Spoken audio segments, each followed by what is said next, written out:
Former Pennsylvania Senator and 2016 GOP presidential candidate supports Kim Davis, says she should not have gone to jail, and commends her for standing up for her beliefs, even calling her heroic.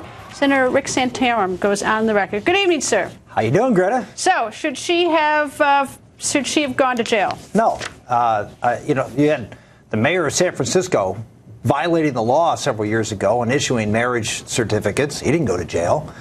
You've had county clerks refusing to issue gun permits. They don't go to jail. Why? So wait. Okay. So where do we draw the line? Because tonight when I drive home and if I speed, should I have to pay a speeding ticket? At what point do we? When's the law the law? As I've said many times, we need to have accommodations here for people of faith. There are laws in place right now called Religious Freedom Restoration Acts.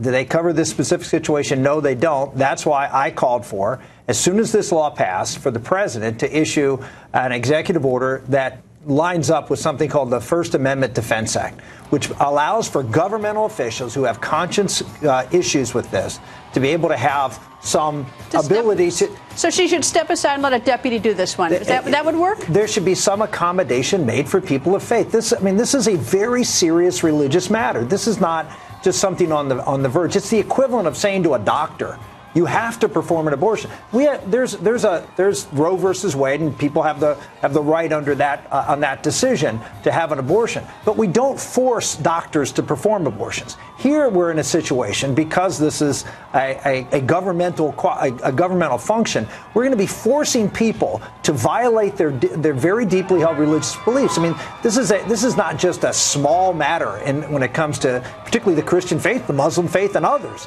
This is a major matter, and it should be accommodated. Well, you know what's so frustrating about this? I mean, as we look at all the people out there, and people have been very passionate on both sides, this is an easy fix. I mean, it is if she could just, if she sort of steps aside for those that violate her religious conviction and give it to a deputy, then she doesn't go to jail. She doesn't have to sign it, and comply with the law. The gay couple can get married. I mean, that's a.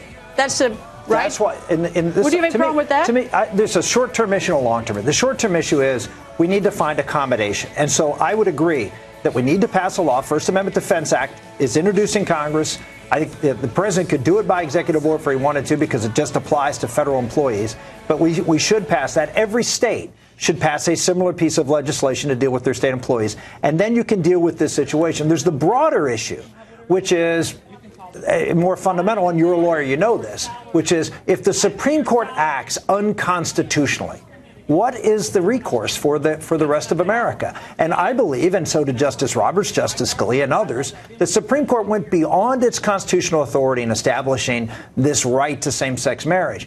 Are we just stuck with it and we have no alternative, or do checks and balances mean something? I don't know. My thought is, if we're going to have laws, we're going to have laws. And right now, she should have followed the law. That's the first thing. She should follow. And I realize that there should be sort of a escape hatch accommodation we should have, but we don't have that right now. Same thing. You shouldn't have a server in your basement. If you're not supposed to have a server in your basement, don't have the server in the basement. If you can't be here legally in the country, you can't be here legally in the country. Which seems like we have a lot of pick and choose with laws right now. Wait a minute. The Supreme Court just inserted themselves in this and forced themselves on many states, including Kentucky. Well, so accommodate it. Well, exactly. But so you can't say, well, it's the same thing as Hillary Clinton. I mean, those laws have been there for a long time. No, but I'm saying she knew full well what she was doing. There could have been a quick accommodation for this, too. There could. I agree with you. On that, I agree. We don't have to push it into this. There could have been a quick accommodation, so she has her. And there wasn't. So there wasn't by the court. There wasn't by the governor. The governor could have dealt with this. The president could have dealt with this. No one dealt with this, and that's why. And by the way, I don't see anybody in the federal level dealing. The president's not going to provide any accommodations.